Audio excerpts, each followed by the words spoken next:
Is this some kind of joke?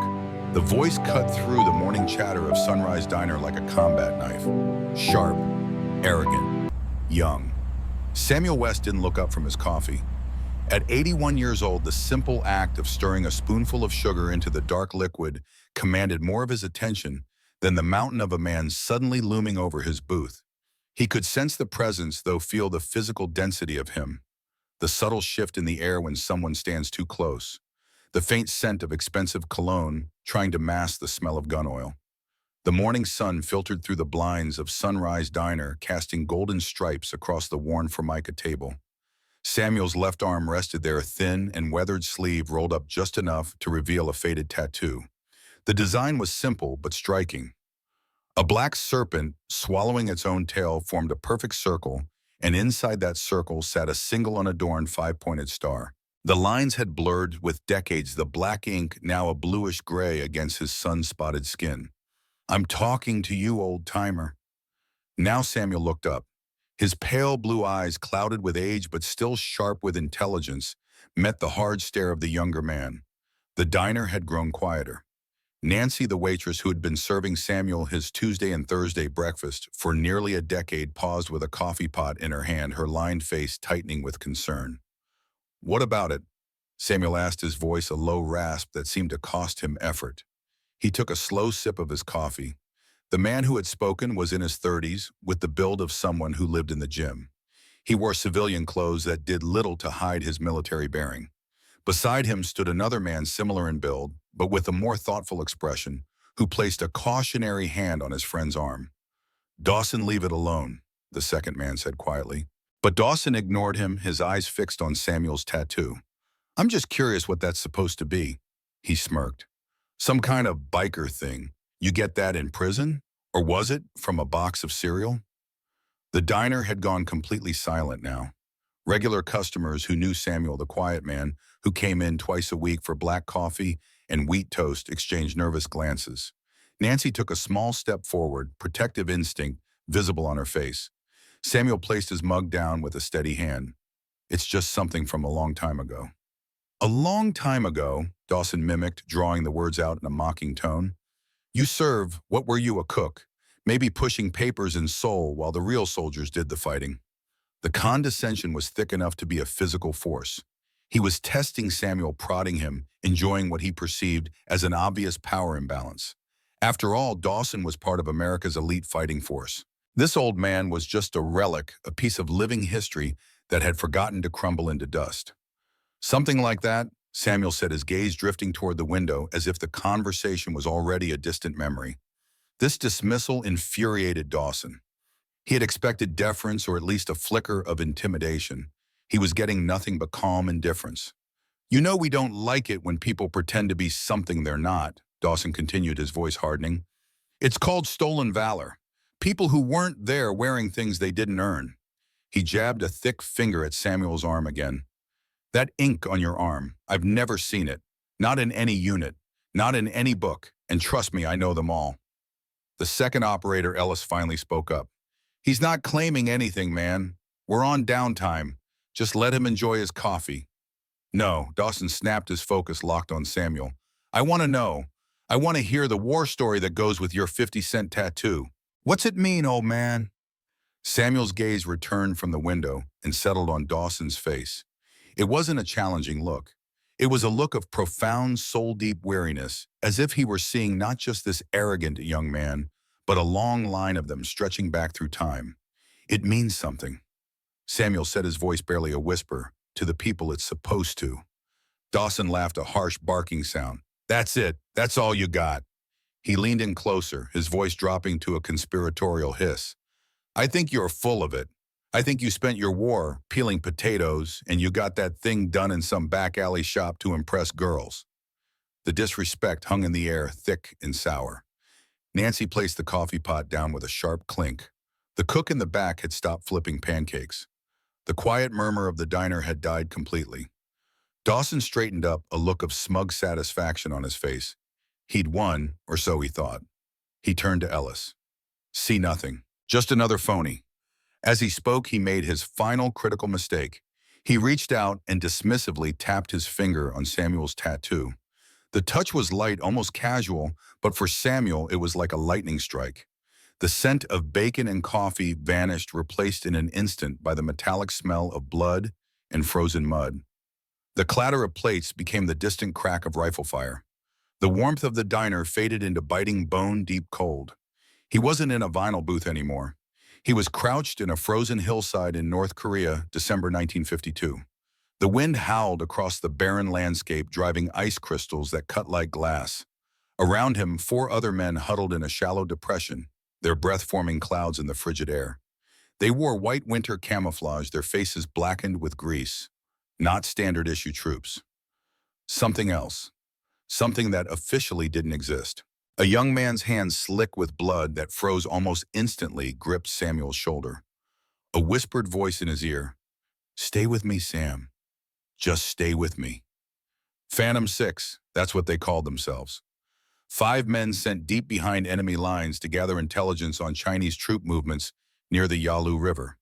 A mission so classified that even their commanding officers would deny knowledge of it if they were captured or killed.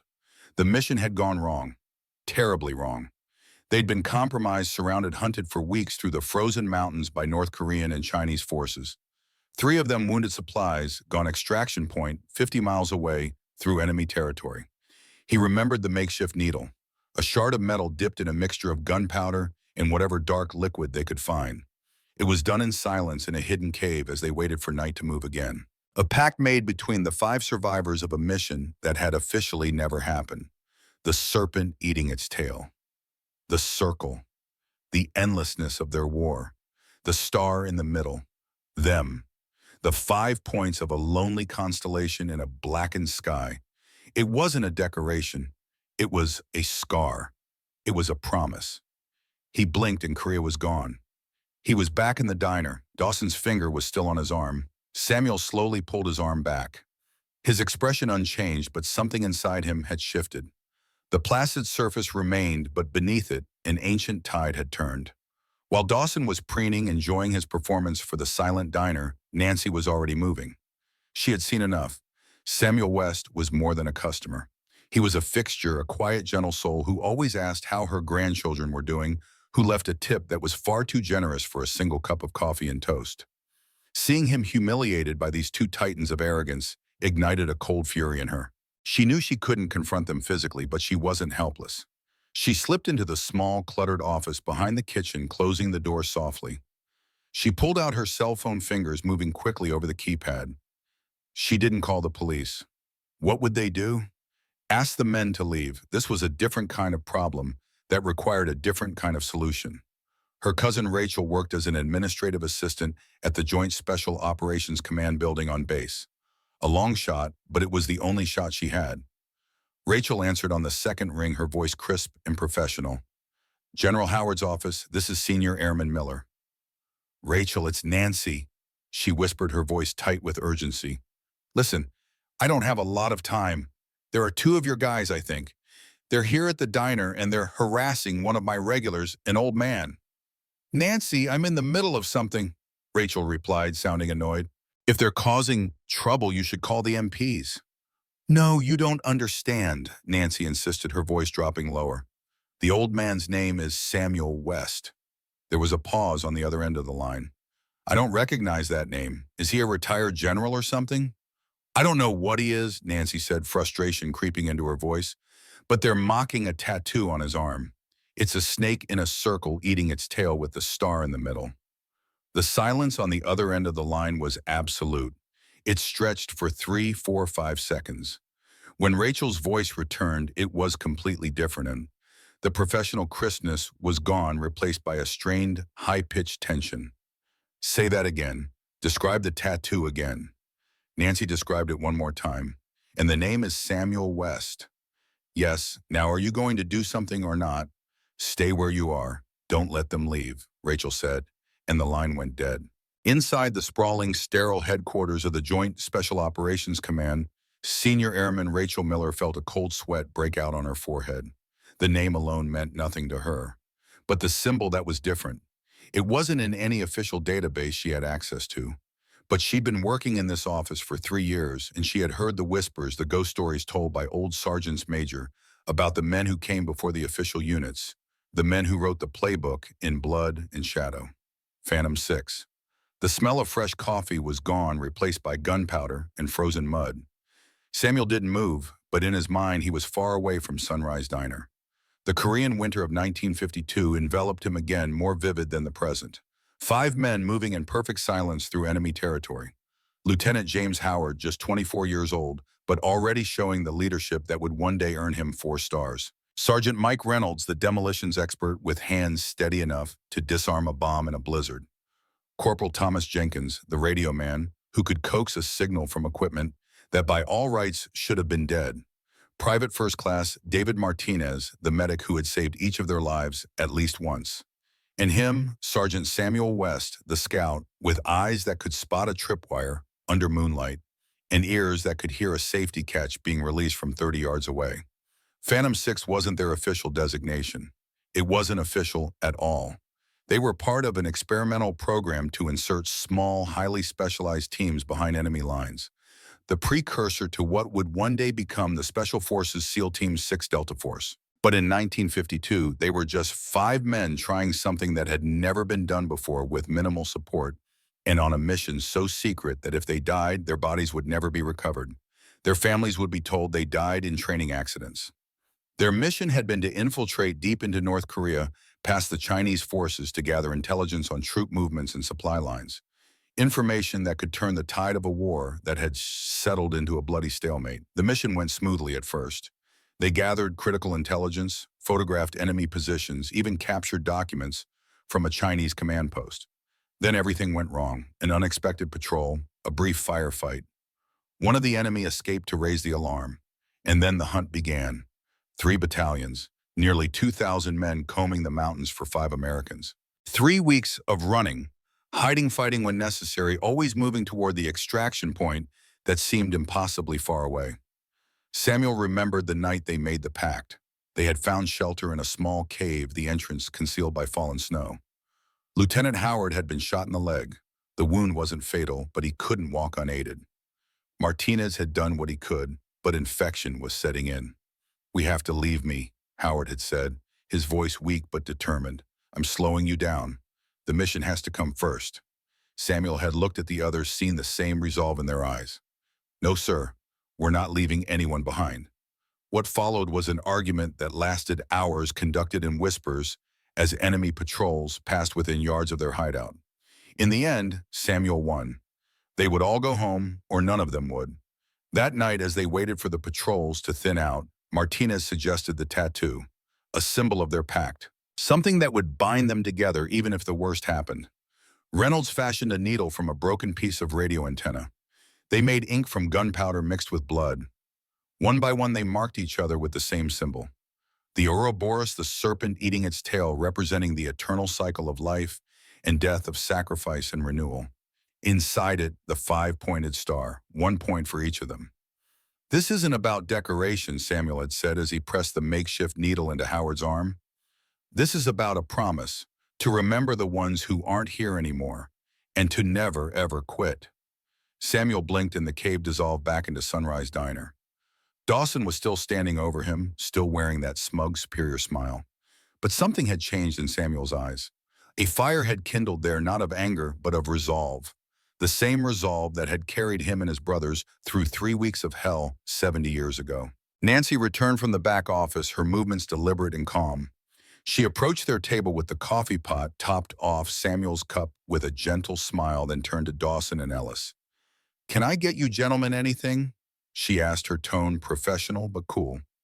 Dawson waved her off without looking at her.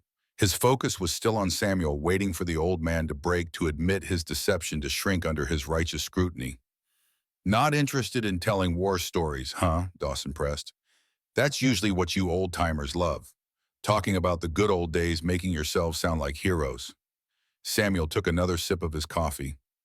"Some stories aren't for telling," he said quietly. "Some are just for remembering." This philosophical response only irritated Dawson further.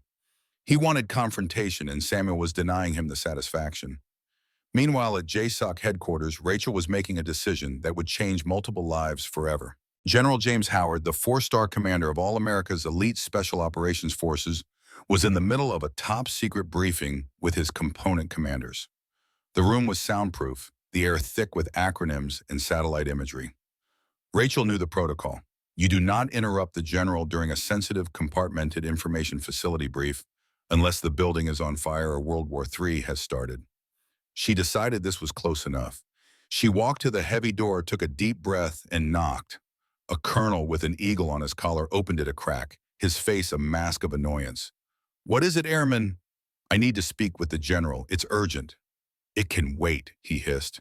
"Sir, with all due respect, it cannot." Something in her tone must have conveyed the gravity of the situation. The colonel hesitated, then reluctantly stepped aside. Rachel pushed past him, her heart hammering against her ribs. All eyes in the room, the most dangerous and powerful military leaders in the country, turned to her. General Howard looked up from the head of the table, his eyes like chips of flint.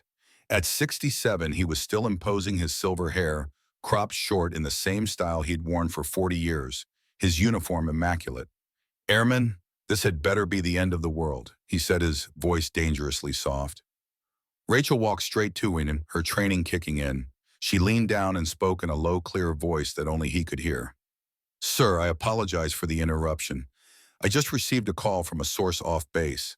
A man named Samuel West is being harassed at the Sunrise Diner by two active duty operators from the unit." The general's expression didn't change. He was a man famous for his composure. "They are questioning his service, sir." Rachel continued, her voice trembling slightly. "Specifically, they're mocking his tattoo." She paused. A serpent in a circle with a star. The change was instantaneous and terrifying. The mask of composure didn't just crack. It vaporized. The color drained from General Howard's face, replaced by a dark, thunderous rage that seemed to suck the very oxygen from the room. The other commanders flinched back, stunned. Howard rose from his chair so quickly it screeched back and nearly toppled over. His voice when he spoke was not a shout. It was a low, guttural command that sliced through the silence. "Get my personal detail. Get my vehicles now." He looked at the other men at the table. "This meeting is over." As the commanders filed out, shooting curious glances at Rachel, the general grabbed his cover and service jacket. His hands, normally rock steady even in combat situations, trembled slightly as he fastened the top button. "Sir," Rachel ventured, "who is Samuel West?" General Howard paused, looking at her with eyes that suddenly seemed decades older. "He's the man who saved my life," he said simply, "and much more than that." Within minutes, three black government-plated Chevrolet Suburbans were screaming out of the JSOC compound, lights flashing, but sirens silent. In the back of the lead vehicle, General Howard sat ramrod straight, staring ahead, lost in memories of a frozen Korean hillside and the man who had carried him to safety when all hope seemed lost. Back in the diner, the tension had reached its breaking point. Dawson, having received no satisfying reaction from Samuel, decided to escalate. His patience was gone, replaced by a mean-spirited need to see the old man break. "All right, Grandpa, I think we've had enough of your stolen valor act," he said, his voice hard. He grabbed Samuel's upper arm, his grip surprisingly strong. "Let's take a little walk outside. You and me, we can talk about respect." He was threatening to physically assault an 81-year-old man in a public diner. A collective gasp went in through the room. Ellis grabbed his partner's shoulder. "Dawson, no. What are you doing?" But Dawson was beyond reason. He started to pull Samuel from the booth. Samuel didn't resist. He didn't call out or show fear. He simply looked at Dawson with those pale blue eyes that had seen too much death to be frightened by the likes of him. Nancy stepped forward, her voice sharp with anger. "You let him go right now or I'm calling the police." Dawson spared her a dismissive glance. "Stay out of this, lady. This is between me and the fake hero here." Several male patrons began to rise from their seats, unwilling to watch this continue. But before anyone could intervene, a sound reached them. It wasn't the familiar wail of police sirens. It was a deeper, more ominous sound. The rumble of powerful engines moving at high speed. Heads turned toward the windows. Three black government-plated Chevrolet Suburbans had screamed into the parking lot, executing a perfect tactical formation around the diner's entrance. Before the vehicles had even come to a complete stop, doors flew open and men in sharp, crisp service dress uniforms emerged. They were not soldiers in combat gear. They were the command security detail. Serious-faced sergeants, major and master sergeants, who moved with an unnerving, synchronized precision. They formed a perimeter, their eyes scanning everything, their presence turning a simple diner into a high-security zone. Dawson and Ellis froze. They recognized the vehicles. They recognized the lead NCO of the security detail. Their blood ran cold. The arrogance and bluster drained from Dawson's face, replaced by a sickly pale confusion and the first icy tendrils of pure dread. The rear door of the lead Suburban opened. Out stepped General James Howard. The 4 silver stars on his collar glittered in the morning sun. He didn't look at anyone. His eyes, burning with a cold, controlled fire, were fixed on the diner's front door. He strode toward it, his detail falling in silently behind him. The bell above the diner door jingled softly as the general entered. The room was so quiet that the sound was like a gunshot. He filled the doorway, his presence sucking all the air from the small space. He ignored the stunned operators. He ignored the gawking patrons. His gaze swept the room and found the man in the booth. He walked directly to Samuel West. He stopped his polished black shoes inches from the table. Dawson still had his hand on Samuel's arm. The general's eyes flicked down to that hand, and the look in them was so venomous that Dawson snatched his hand back as if he'd been burned. Then General Howard did something that no one in that diner could have ever predicted. He clicked his heels together, his back ramrod straight, and in the greasy spoon diner, surrounded by the smell of bacon and coffee, the highest-ranking special operator in the United States military snapped to the sharpest, most profound position of attention and rendered a perfect textbook salute to the frail, quiet old man in the booth. Time seemed to stop. After a long moment, the general lowered his hand. His voice when he spoke was thick with an emotion no one had ever heard from him before. "Samuel, it's been too long." Samuel looked up at him, and a faint, sad smile touched his lips. "James, you got old." General Howard allowed himself a small, grim smile. He then turned his attention to the 2 operators who looked as if they were about to be physically ill. His eyes were Arctic voids. "You," he said to Dawson, "you question this man. You question his tattoo." Dawson could only manage a choked, stammering sound. The general didn't wait for an answer. With slow, deliberate movements, he unbuttoned the cuff of his right sleeve.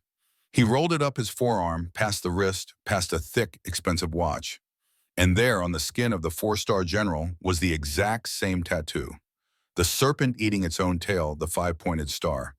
His was newer, the lines crisper, but it was an identical match to the faded ink on Samuel West's arm. A wave of shock rippled through the diner. The patrons stared in disbelief. Nancy covered her mouth with her hand. Ellis took an involuntary step back. Dawson looked as if he might faint. "Let me tell you who you were speaking to," the general said, his voice low and dangerous, yet loud enough for everyone to hear. "This is Samuel West. Before there was a SEAL Team 6, before there was a Delta Force, there was a handful of men sent into the dark to do the impossible. They were called Phantom 6. They were ghosts. Their missions were never recorded. Their names were never spoken." He took a step closer to Dawson and Ellis, his voice dropping even further. "In 1952, on a mission so classified it is still blacked out in every file, his team was compromised deep inside North Korea. They were hunted for 3 weeks by 3 entire battalions." General Howard's voice cracked slightly. "Samuel West carried a wounded teammate, me, when I was a young lieutenant, on his back for the last 30 miles through mountains and enemy patrols to get to the extraction point." The general paused, allowing his words to sink in. "Of the 5 men who wore this mark, only 2 are alive today. You are looking at both of them." He let that sink in. The weight of his words settled over the room, crushing Dawson and Ellis beneath them. The patrons stared, their mouths agape, looking at the quiet old man in the booth with a completely new understanding. They were in the presence of a legend they never knew existed. The general turned back to his operators. The rebuke, when it came, was not loud. It was a quiet, surgical evisceration. "You wear the uniform of the quiet professional. That is our creed. Today you forgot the quiet part. You forgot the professional part. You forgot that every single thing you have, every piece of gear you use, every tactic you employ, was paid for in blood by men like him." His eyes narrowed to dangerous slits. "You forgot to respect your elders. You forgot everything." He looked them up and down with utter contempt. My office 0500 tomorrow. Be prepared to turn in your credentials. He had just ended their careers in the elite tiers of special operations. As the two young men stood there broken and humiliated, Samuel West finally spoke. He pushed himself slowly out of the booth, standing on unsteady legs. He looked not at the general, but at the pale, shattered faces of Dawson and Ellis. His voice was soft, devoid of anger or triumph. The tattoo doesn't make the man, he said, his pale blue eyes holding theirs. The man makes the tattoo mean something. All this, he gestured vaguely at the general, the uniforms, the operators, it comes and goes. But your character, son, that's the only thing you truly own.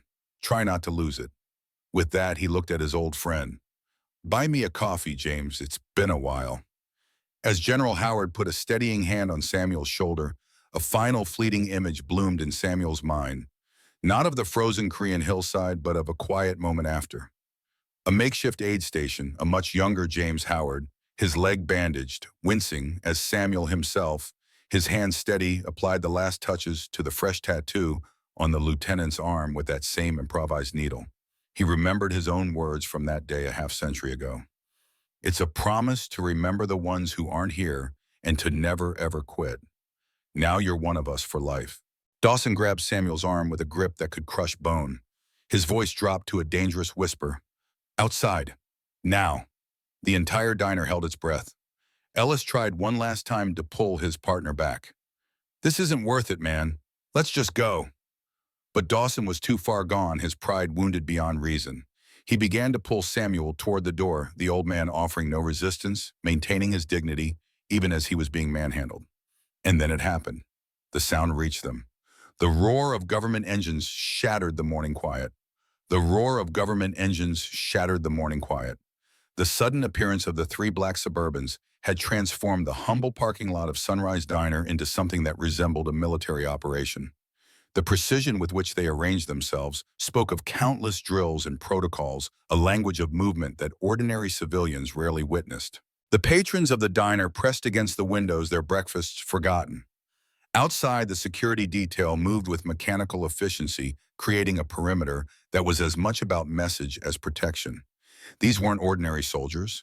Their bearing, their vigilance, the subtle bulges beneath their impeccable dress uniforms, all communicated a simple truth.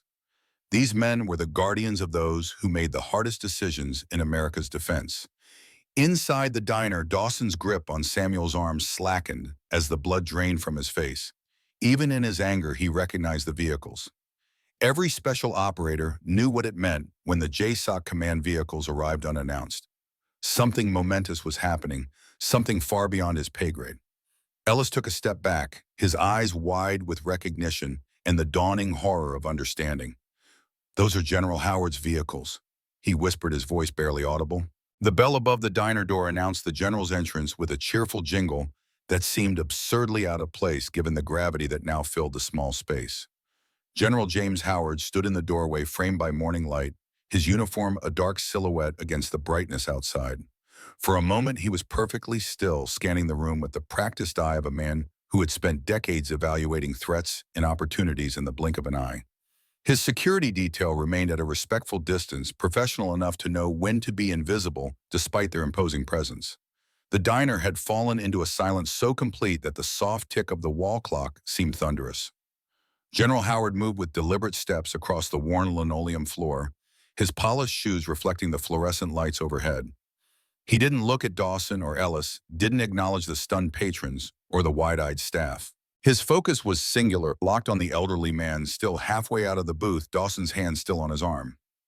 Time seemed to slow as the general approached. Nancy stood frozen beside the counter, coffee pot still in hand, witnessing the culmination of her desperate phone call.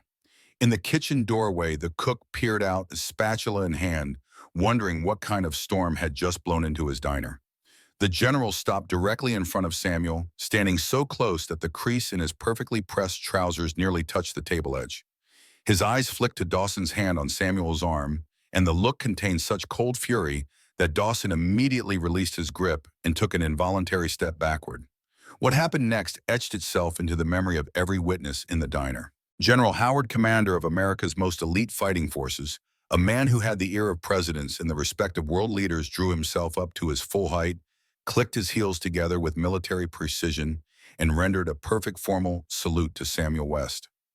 The gesture was profound in its simplicity and devastating in its meaning. In that single motion, the general had communicated volumes about who Samuel truly was, had rewritten the entire narrative that Dawson had constructed. The silence in the diner deepened, charged now with shock and dawning understanding. Samuel looked up at the general, his weathered face softening with recognition. After a long moment, the general lowered his hand. "Samuel," he said, his voice unexpectedly gentle, carrying an emotion that none of his subordinates had ever heard before. "It's been too long." Samuel's lips curved into a faint smile, the first genuine emotion he had displayed since Dawson and Ellis had approached his table. "James," he replied, his raspy voice somehow stronger now. "You got old?" The general allowed himself a brief answering smile, a private moment between old comrades, before his expression hardened again as he turned to face Dawson and Ellis. The two operators stood rooted to the floor, their faces drained of color, the full magnitude of their mistake beginning to register. "You," General Howard said to Dawson, the single word carrying the weight of judgment. "You questioned this man. You questioned his tattoo." Dawson opened his mouth, but no coherent sound emerged. The general didn't wait for a response. With precise, measured movements, he unbuttoned the cuff of his right sleeve and rolled it up, revealing his forearm. There, stark against his skin, was the identical tattoo that had been the subject of Dawson's mockery. The same serpent devouring its tail in an endless circle. The same five-pointed star nestled within. Though clearer and less faded than Samuel's, it was unmistakably the same mark carrying the same significance, the same history, the same bond. A collective gasp rippled through the diner. Nancy brought her hand to her mouth. Ellis paled further, if that was possible. Dawson looked as though the floor had opened beneath his feet. "Let me tell you who you were speaking to," the general said, his voice low but perfectly audible in the hushed diner. He proceeded to reveal the truth that had been sitting quietly in their midst all along. Samuel West wasn't just any veteran. He was one of the founding members of Phantom 6, the secret precursor to all modern special operations units. He detailed the classified mission in North Korea, the 3-week pursuit by enemy forces, and how Samuel had carried a wounded Lieutenant Howard 30 miles through hostile territory to reach extraction. As he spoke, the patrons of the diner looked at Samuel with new eyes, seeing beyond the quiet elderly man. To the warrior, he had once been the hero who had operated in shadows so deep that his contributions had never been acknowledged in any history book. The general's rebuke to Dawson and Ellis was devastating in its controlled precision. "You wear the uniform of the quiet professional. That is our creed.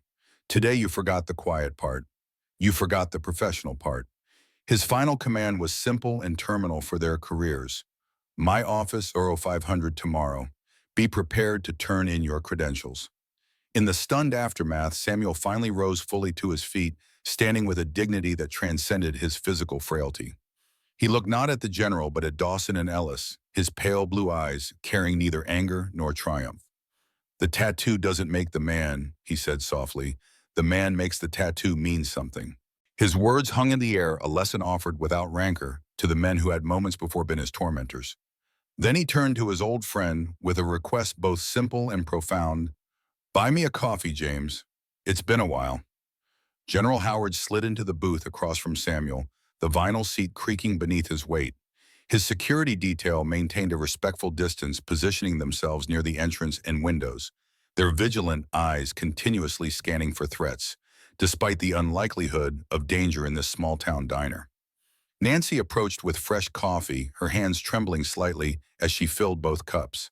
She had known Samuel for years as the quiet Tuesday and Thursday regular, who always left generous tips and asked about her grandchildren. Now she was seeing him through entirely new eyes, struggling to reconcile the gentle, elderly man with the warrior the general had described. "Thank you," Samuel said to her, with the same quiet courtesy he always showed, as if nothing extraordinary had happened. Nancy nodded, words failing her, and retreated to give the two men privacy. The other patrons had returned to their meals, but the atmosphere remained charged, conversation muted, attention divided between breakfast plates and the remarkable scene unfolding in the corner booth. Dawson and Ellis remained rooted in place, trapped in the limbo between staying to face further humiliation and leaving to face the consequences that awaited them tomorrow morning. Finally, Ellis tugged at his partner's sleeve, and they moved woodenly toward the exit. As they passed the security detail, one of the sergeants, Major, fixed them with a look that promised their reckoning was just beginning. In the booth, Samuel took a sip of his coffee, his gnarled fingers steady around the mug. "Still take it black?" he asked the general. "Some habits never change," Howard replied, lifting his own cup. "Though most things do." They sat in comfortable silence for a moment, two old warriors who had seen enough in their lives to know the value of quiet companionship. Around them, the diner gradually returned to its normal rhythm, though the story of what had transpired would be told and retold in this town for years to come. "I didn't know you were still in the area," Howard said finally. Samuel nodded. "Been here since Martha passed, going on 15 years now." A shadow crossed his face at the mention of his late wife. "Small house on Oak Street, nothing fancy." "You could have reached out," Howard said, a hint of reproach in his voice. "We lost touch after Mike's funeral. Figured you had more important things to do than reminisce with an old sergeant," Samuel replied with a slight shrug. "4 stars keep a man busy." The general's expression softened. "Never too busy for Phantom 6, Sam. Never too busy for the man who carried me 30 miles through the coldest hell I've ever known." Samuel waved away the comment, uncomfortable with the praise. "You'd have done the same." "I would have tried," Howard conceded, "but that's not the point." He leaned forward, his voice dropping. "There are only 2 of us left now.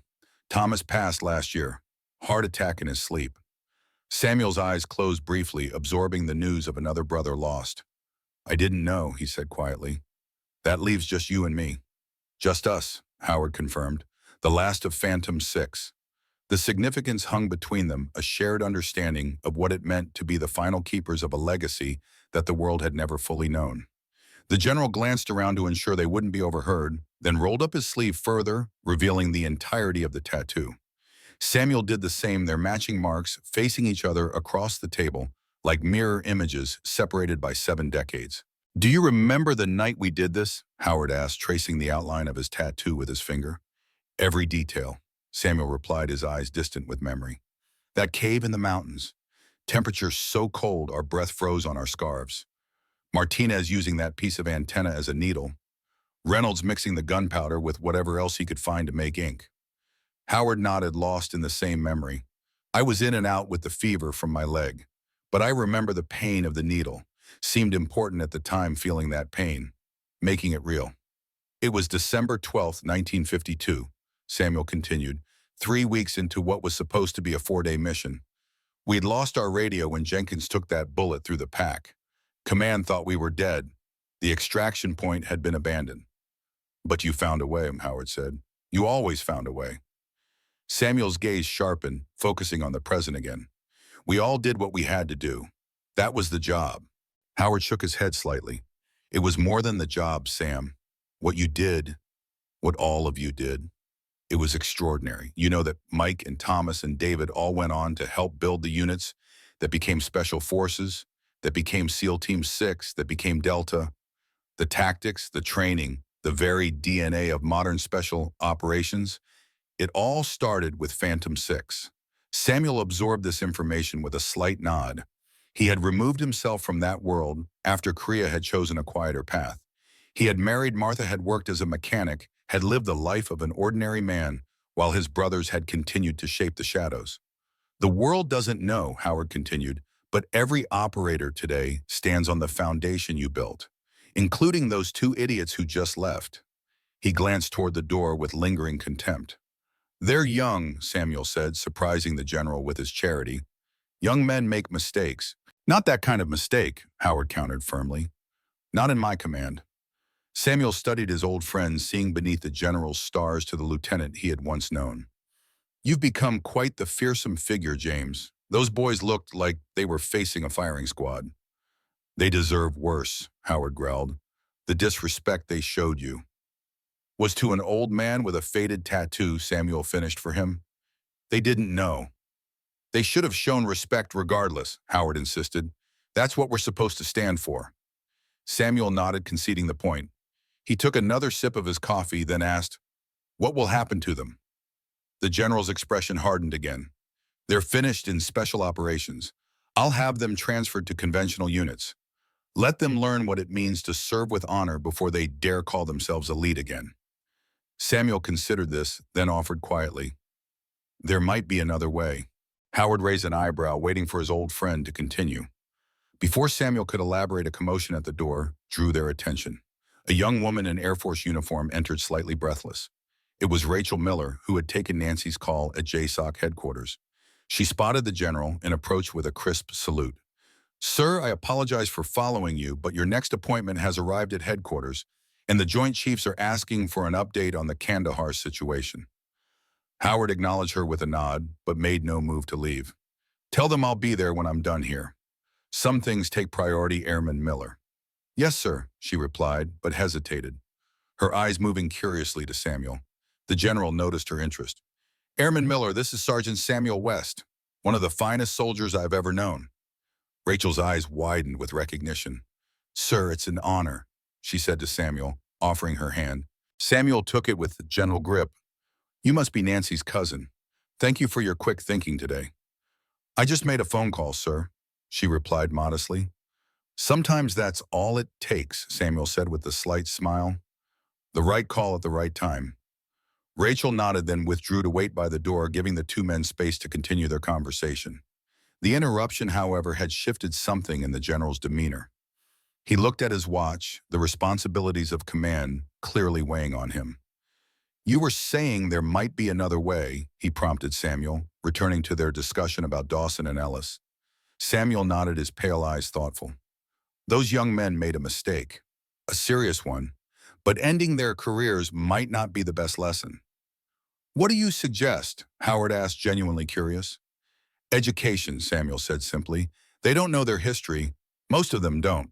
The origins of the units they serve and the men who came before, the lessons learned in blood. Perhaps that's the real failure here. The general considered this, his expression contemplative. Go on. When I carried you through those mountains, Samuel continued, it wasn't just strength that got us through. It was knowing what the men before us had endured. The Chosin Reservoir, the Inchun landing. Knowing their sacrifices gave us something to live up to. Howard nodded slowly, understanding dawning. You're suggesting we teach them. Not just them, Samuel clarified. All of them. Every operator who thinks the world began with their generation. Every young soldier who never learned to respect the quiet heroes who paved the way. The idea took root in the general's mind, expanding and taking shape. His eyes lit with purpose. A program, a formal part of the training pipeline, bringing in veterans like yourself to speak directly to the candidates. To remind them where it all began, Samuel agreed, and what it truly means to be a quiet professional. Howard's expression transformed as he contemplated the possibilities. It's brilliant, Sam. Instead of just punishing those two, we create something that benefits everyone. A lasting impact. Samuel shrugged slightly. Just seems like the right thing to do. The general reached across the table, placing his hand over the tattoo on Samuel's arm. This is why you were always the heart of Phantom 6. You see beyond the immediate, beyond revenge or punishment, to what truly matters. Samuel accepted the compliment with a small nod, uncomfortable as always with praise. He glanced toward the window where outside life continued its normal rhythm, oblivious to the momentous conversation happening in the corner booth of a small-town diner. There's something else you should know, Sam, Howard said, his tone shifting. Something I haven't told anyone yet. Samuel turned back to his friend, noting the subtle change in his demeanor. I'm sick, the general said simply. Cancer, aggressive. The doctors give me 6 months, maybe a year. The news landed like a physical blow. Samuel's expression remained composed, but his eyes revealed the impact. I'm sorry, James. Howard shook his head slightly. Don't be. I've lived a full life, accomplished more than I ever dreamed possible when I was that scared lieutenant in North Korea. He paused, collecting his thoughts. But it makes what you're proposing even more important. A legacy that outlasts us both. Samuel nodded slowly, understanding the weight of what his friend was saying. Then we better get started. The general smiled, a genuine expression that erased years from his face. Yes, we should, beginning with those two who insulted you. They'll be the first test subjects of our new program. Fitting, Samuel agreed with a hint of dry humor. Howard drained his coffee cup and set it down with finality. I need to get back to headquarters, but this isn't the end of our conversation, Sam. Not by a long shot. I'll be here, Samuel replied. Same booth Tuesdays and Thursdays. The general stood straightening his uniform with practiced precision. Not good enough. I want you involved in this program from the ground up. Will you help me build it? Samuel looked up at his old friend, considering the request. After a moment, he nodded. For Phantom 6, he said quietly, for the ones who aren't here anymore. For all of them, Howard agreed. He extended his hand and Samuel took it, the handshake sealing a pact as significant as the one they had made 70 years ago in a frozen cave on the other side of the world. As the general turned to leave, Samuel called after him softly. James? Howard paused, looking back. I'm glad Nancy called, Samuel said. It was good to see you again. The general nodded, emotion briefly visible on his face before his professional mask returned. We'll talk soon, Sam. With that, he strode toward the door, his security detail falling into formation around him. The patrons of Sunrise Diner watched in fascination as the impressive procession exited. The bell jingled cheerfully once more, a mundane sound following an extraordinary encounter. In the booth, Samuel remained seated, his weathered hands wrapped around his coffee mug, his thoughts far away, traveling across decades to a time when 5 young men made a promise sealed in makeshift ink and blood. A promise that even now continued to shape the future. The next morning dawned clear and cold, a hint of frost silvering the grass outside JSOC headquarters. At precisely 04:55, Staff Sergeant Ray Dawson and Sergeant First Class Jason Ellis stood outside General Howard's office door, both men rigid with apprehension. They wore their dress uniforms immaculately pressed, every brass button, gleaming every crease razor sharp. It was perhaps the last time they would wear these uniforms as members of the nation's most elite fighting force. Neither had slept. The events at Sunrise Diner had replayed in their minds throughout the night, each recollection bringing fresh waves of shame and dread. They had violated the core tenets of their profession. Worse, they had disrespected a man who they now understood was a living legend, one of the founding fathers of everything they had trained to become. The door opened precisely at 0500. Not the general's door, but a side entrance from which emerged Senior Airman Rachel Miller. She regarded them with cool professionalism, giving no indication of her personal thoughts about their situation. The general will see you now, she said, gesturing for them to enter. The office beyond was Spartanly elegant, reflecting its occupant's character. No excessive decoration, nothing superfluous. The walls held framed maps and a few photographs of the general with various units and dignitaries. The desk was large but uncluttered, a few neatly arranged folders, its only adornment. General Howard stood at the window, his back to the door, hands clasped behind him as he gazed out at the morning light spreading across the base. He did not turn as they entered. Stand at ease, he said, his voice neutral. Dawson and Ellis shifted to the commanded position, feet shoulder-width apart, hands clasped behind their backs. The silence stretched, the general continuing his contemplation of the view outside. The psychological pressure was calculated and effective. Both men were sweating despite the cool temperature in the office. Finally, Howard turned to face them. His expression was unreadable, his eyes giving nothing away. He moved to his desk but did not sit, maintaining the height advantage over the two operators. Yesterday, he began without preamble. You dishonored yourselves, your unit, and the entire special operations community. The words landed like physical blows. Neither man dared speak or shift his gaze from the point on the wall they had fixed upon. Your behavior demonstrated a fundamental misunderstanding of what it means to be a special operator, the general continued. We call ourselves the quiet professionals for a reason. Yesterday, you were neither quiet nor professional. He paused, letting the rebuke sink in. Then he moved around the desk, stepping closer to them. I told you to bring your credentials. Do you have them? Dawson reached into his breast pocket with a hand that trembled slightly, producing the specialized identification that marked him as a member of the unit. Beside him, Ellis did the same. Both held the credentials out to the general. Howard made no move to take them. Instead, he asked, do you know what Samuel West did after Korea? The question caught them off guard. Both men hesitated, uncertain how to respond. He came home, the general continued, not waiting for their answer. He married a nurse he met during his recovery. He worked as a mechanic for 42 years, never spoke about what he did in the war, never sought recognition or special treatment.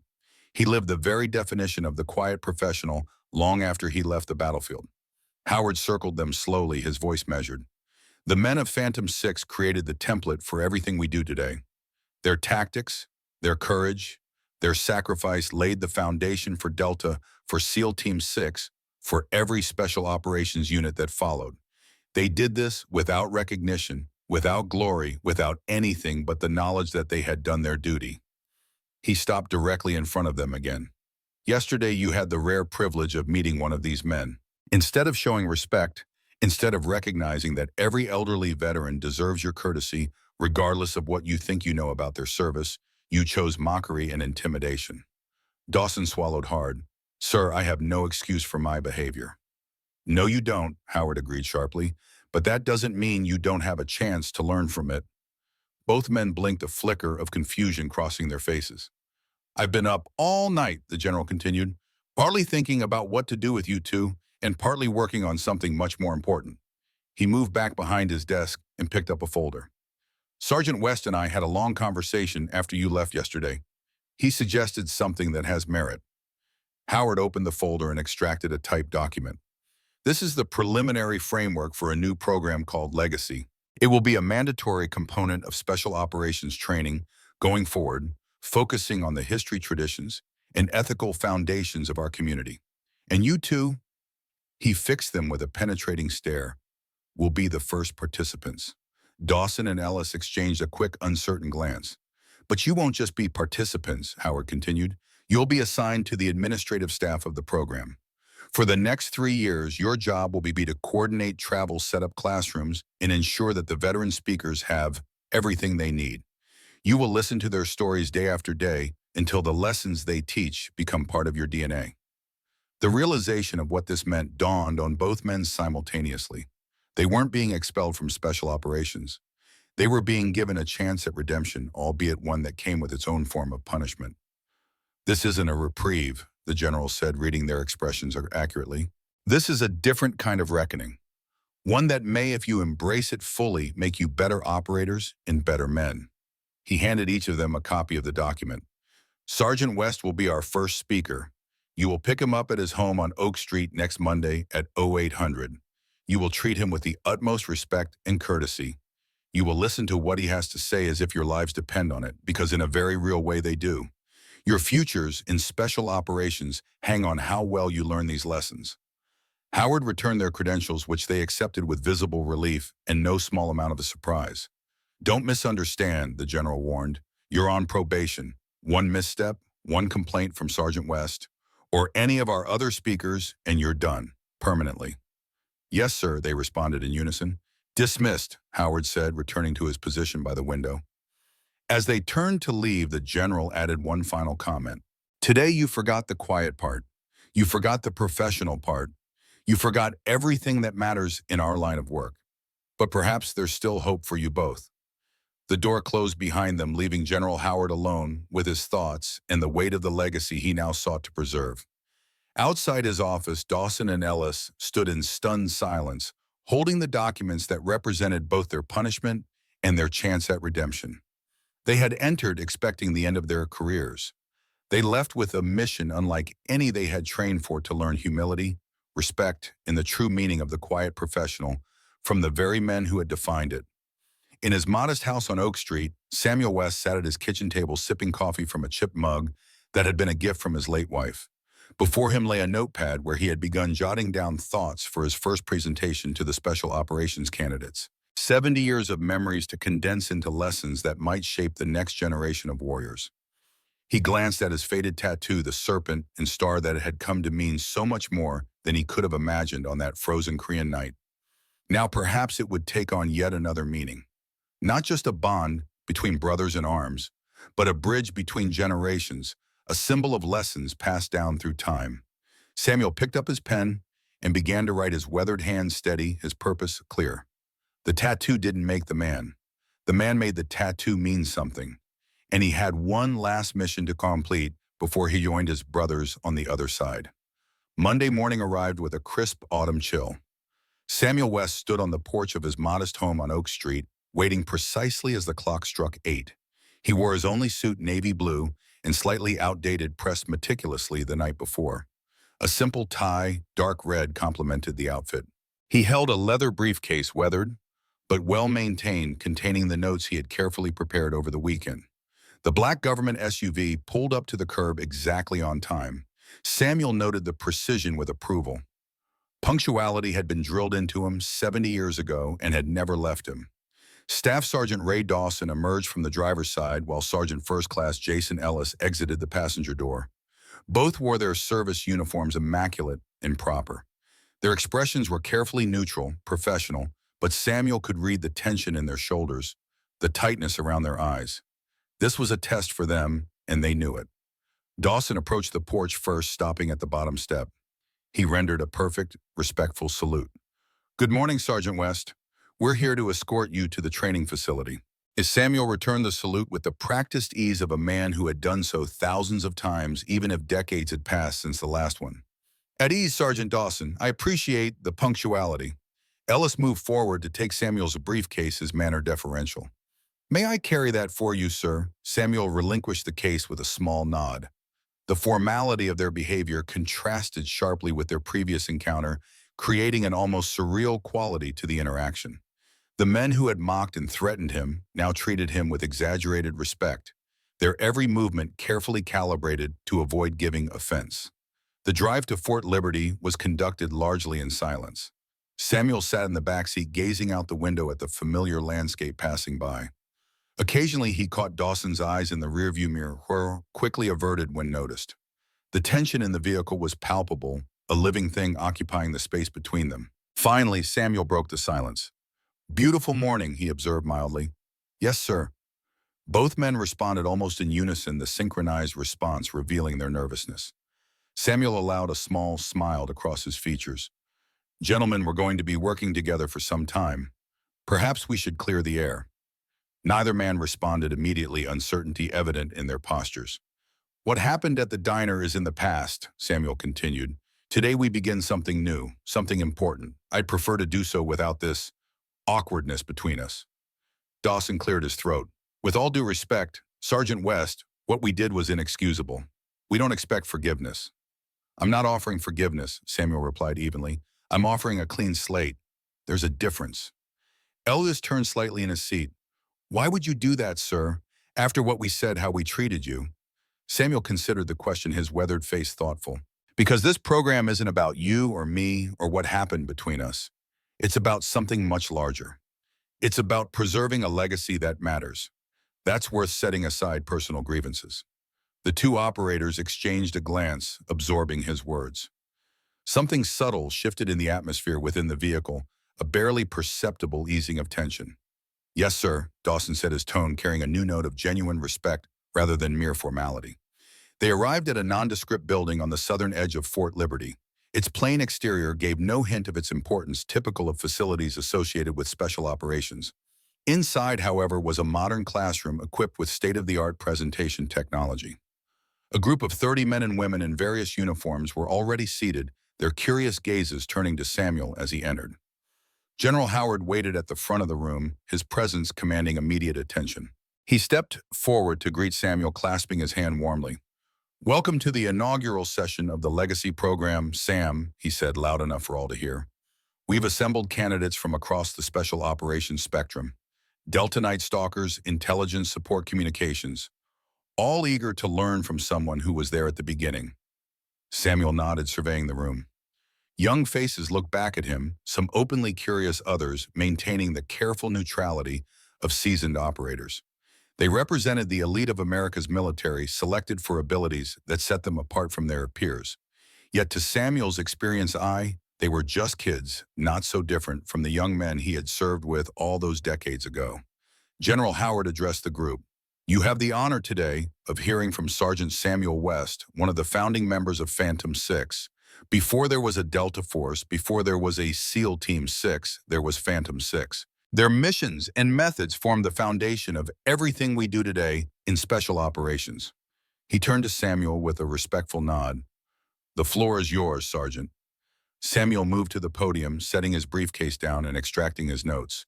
He surveyed the room once more, then set the papers aside. He wouldn't need them. Not for this. I'm not here to impress you, he began, his voice stronger than it had been in years. I'm not here to tell war stories or brag about classified missions. I'm here to talk about what it truly means to be a quiet professional.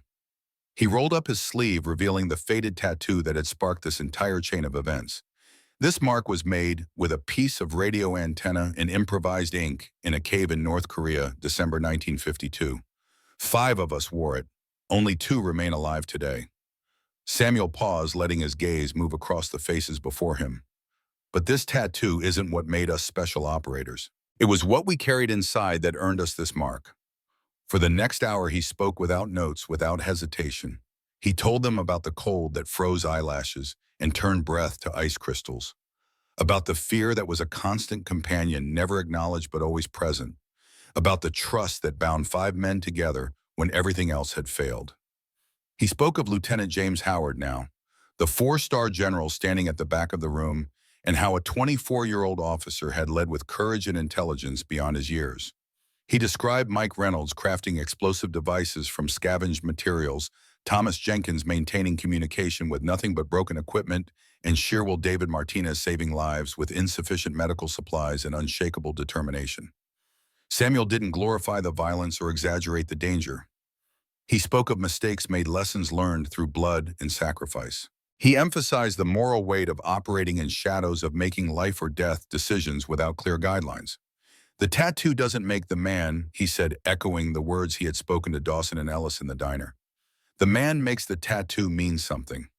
Your fancy equipment, your advanced training, your classified missions, none of that makes you special. What makes you special is how you carry yourselves when no one is watching. Your integrity, your commitment to your brothers and sisters in arms, your willingness to do what's right even when it costs you. At the back of the room, Dawson and Ellis listened with growing understanding. They had expected war stories, tales of daring missions, and narrow escapes.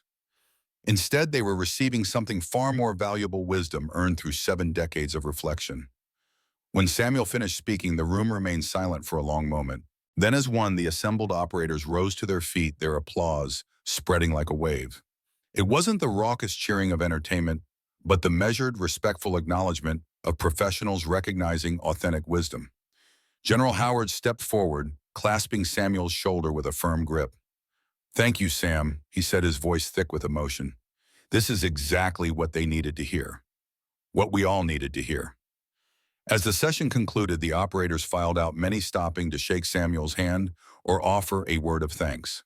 Dawson and Ellis waited patiently, their role as escorts requiring them to remain until the end. When the room had emptied, except for the 3 of them, Samuel gathered his unused notes back into his briefcase. "That was incredible, sir," Ellis said quietly. Samuel looked up, studying the young operator's face. "It was just the truth, son. Sometimes that's the most powerful thing you can offer." "Well, 5 men made that oath," Samuel continued, his voice dropping to nearly a whisper. "Only 2 are still breathing." The weight of those words hung in the air, a reminder of the mortal cost of their profession and the swiftness with which time passes for even the most exceptional warriors. Over the following weeks, the legacy program took shape, growing from a single presentation into a comprehensive curriculum. Veterans from Korea, Grenada, and other conflicts were brought in to share their experiences and wisdom. Each had their own perspective, their own lessons to impart, but the core message remained consistent.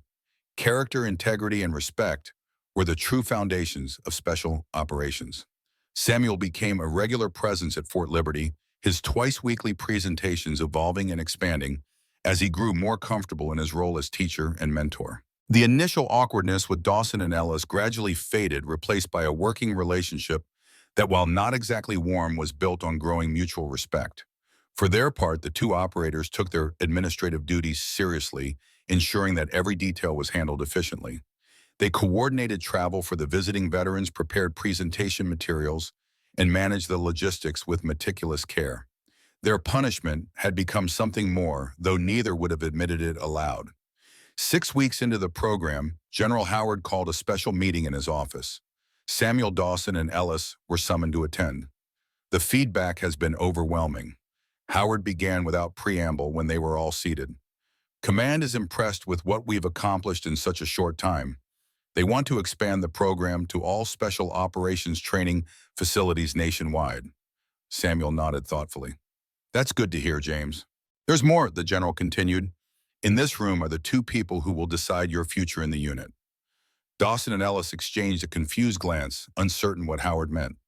Your probationary period is officially over, the general explained.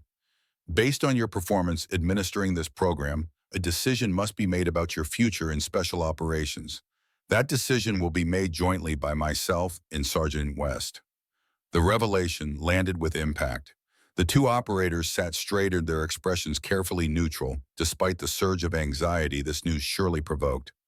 Howard turned to Samuel. What's your assessment, Sam? Have they learned enough to deserve a second chance? All eyes turned to the elderly veteran, whose opinion now held such unexpected power over the careers of the men who had once mocked him. Samuel took his time answering, studying both operators with a penetrating gaze that seemed to look straight through their carefully constructed facades. They've done the job assigned to them, he said finally, efficiently and without complaint. But that's not the question, is it? The question is whether they've truly understood the lessons we're trying to teach. He focused on Dawson, who had been the primary instigator at the diner. Sergeant Dawson, what have you learned these past 6 weeks? Dawson cleared his throat, visibly uncomfortable under such direct scrutiny. I've learned about the history of special operations, sir, about the men who came before us and the sacrifices they made. That's knowledge, Samuel countered. I'm asking what you've learned. The distinction was subtle but profound. Dawson paused, reconsidering his answer. When he spoke again, his voice had lost the rehearsed quality of his first response. I've learned that I didn't know what I thought I knew, he admitted. I've spent 20 years becoming the best at what I do, but I never understood what best really means until now. He hesitated, then continued with growing conviction. It's not about the fastest time on the range or the most difficult missions completed. It's about how you carry yourself, how you treat others, especially those who can't offer you anything in return. It's about quiet strength rather than loud arrogance. Samuel nodded slightly, then turned his attention to Ellis. And you, Sergeant Ellis, what have you taken from this experience? Ellis, who had been the more reserved of the two during the diner incident, met Samuel's gaze directly. I've learned about moral courage, sir. About speaking up when something's wrong, even if it means confronting your teammates. I should have stopped Dawson that day at the diner. I knew what he was doing wasn't right, but I didn't have the courage to stand against a friend. His honesty was surprising and refreshing. Samuel studied both men for another long moment, then turned back to General Howard. They've made a start, he said. Whether it's enough is your call, James. You know the standards of your command better than I do. Howard nodded thoughtfully. Thank you for your assessment, Sam. He shifted his attention to the two operators. I've decided to return you to operational status, but with conditions. You'll continue your administrative duties with the Legacy program part-time. Additionally, you'll each be required to develop and present your own module for the program focusing on the ethical dimensions of modern special operations. The relief on their faces was visible but restrained, professional to the end. Thank you, sir, Dawson said quietly. We won't let you down. See that you don't, Howard replied. Dismissed. As the two operators departed, Samuel remained seated, a small smile playing at the corners of his mouth. You were going to reinstate them all along, weren't you? He asked once the door had closed. Howard shrugged, the gesture incongruously casual from a four-star general. They earned it, but I wanted them to sweat a little. Samuel chuckled softly. You always did have a streak of the dramatic, James, even back in that cave in '52. I learned from the best, Howard replied with a rare smile of his own. Their shared moment of amusement faded quickly as Howard's expression grew more serious. The doctors called yesterday. The treatment isn't working as well as they'd hoped. They've revised the timeline down to 4 months. Samuel absorbed this news with outward calm, though inside his heart ached for his old friend. I'm sorry, James. Don't be, Howard replied firmly. I've made peace with it, but it makes what we're doing here all the more urgent. This program needs to be firmly established before I'm gone. Samuel nodded his understanding. Two old warriors, the last of Phantom 6, racing against time to ensure their legacy endured. The symmetry was not lost on either of them. A year passed. The legacy program flourished, expanding beyond Fort Liberty to special operations training facilities across the country.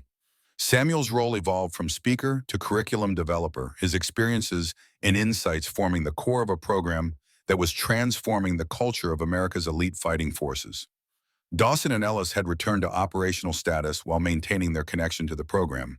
The change in them was remarkable, not just in their interactions with Samuel, but in their entire approach to their profession.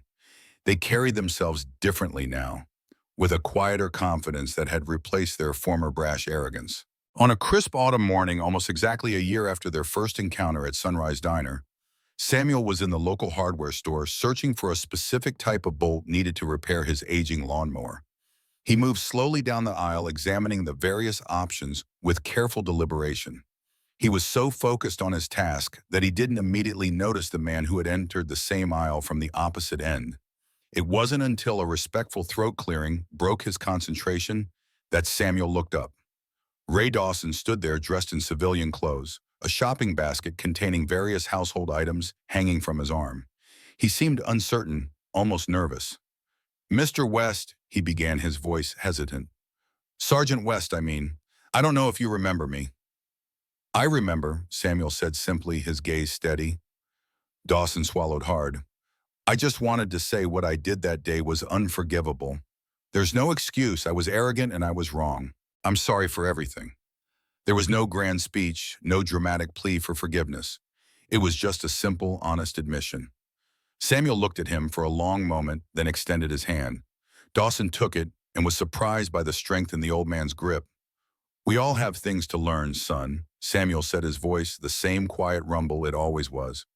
"The important thing is that you keep learning." He gave a small nod, then turned back to the bin of bolts, the conversation for him already over. But Dawson remained, seeming to have something more to say. "The program you and General Howard created," he said after a moment, "it's changing things, real things, the way we think about ourselves, about our role, about what it means to be special operations." Samuel selected a bolt, examining it closely before placing it in his palm. "That's good to hear. I've been assigned as an instructor at the qualification course," Dawson continued, "starting next month. I requested to teach the ethics module, the one you helped develop." This earned him another glance from Samuel, who nodded his approval. "You'll do well with that, I think." Dawson hesitated, then added, "I heard about General Howard. I'm sorry." Samuel's expression remained composed, but a shadow crossed his eyes. 3 months earlier, General James Howard had lost his battle with cancer. His funeral had been a major military event attended by the highest levels of command. Samuel had been there, of course, standing beside the flag-draped casket in his old dress uniform, the faded tattoo visible on his exposed arm as he rendered one final salute to his brother in arms. "He finished what he started," Samuel said simply. "That's all any of us can hope for." An awkward silence fell between them, two men from different generations, different worlds, connected by circumstance and a program born of their unlikely encounter. "Well," Dawson said finally, "I should let you get back to your shopping. It was good to see you, Sergeant West." Samuel nodded, then surprised both of them by asking, "How's Ellis?" "He's good," Dawson replied. "Deployed right now, Afghanistan. He sends emails when he can. Always asks about the program, about you." "Tell him I asked after him when he writes next," Samuel said. "I will, sir. He'd like that." With a final nod, Dawson moved on, continuing down the aisle and around the corner out of sight. Samuel remained, the bolt forgotten in his palm, his thoughts drifting back through time, through decades of memories both painful and precious. Later that afternoon, Samuel sat on his porch watching the neighborhood children playing across the street. Their laughter carried on the autumn breeze, a counterpoint to the weight of his thoughts. He rolled up his sleeve, examining the faded tattoo that had changed so many lives, including his own. The serpent eating its tail, the eternal cycle of sacrifice and renewal. The star with its 5 points representing men long gone except for him. The program he and James had built was thriving. The lessons they had learned through blood and sacrifice would live on, shaping generations of quiet professionals yet to come. It wasn't immortality, but perhaps it was the next best thing. A legacy worthy of Phantom 6. Samuel smiled faintly, remembering James's words from their last conversation just days before his death. "We did it, Sam. The general had said, his voice weak, but his eyes still burning with that same intensity that had carried them through the frozen hills of Korea. We completed the mission. Yes, we did, Lieutenant, Samuel had replied, deliberately using his old rank. Mission complete. Now sitting on his porch in the fading light, Samuel whispered those words again to the setting sun. Mission complete. The tattoo didn't make the man. The man made the tattoo mean something. And in the end, Samuel West had given it the greatest meaning of all, a bridge between past and future, a silent promise that the values of duty, honor, and quiet professionalism would endure long after the last bearer of the mark was gone. In the warm glow of sunset, an 82-year-old man with a faded tattoo sat peacefully on his porch, secure in the knowledge that some stories, even those never fully told, leave echoes that last forever. The quiet heroes walk among us every day. We pass them in hardware stores and diners, never knowing the weight of the history they carry, never seeing the invisible marks of their sacrifice. Until perhaps in a moment of providence, the veil is lifted and we glimpse the extraordinary hidden beneath the ordinary. And in that glimpse, if we are wise enough to recognize it, we might find lessons worth learning, examples worth following, and a legacy worth preserving for generations yet to come. For Samuel West, that legacy was secure. The last surviving member of Phantom 6 could rest easy, knowing that the promise made in a frozen cave 70 years ago had been kept. The mission was complete.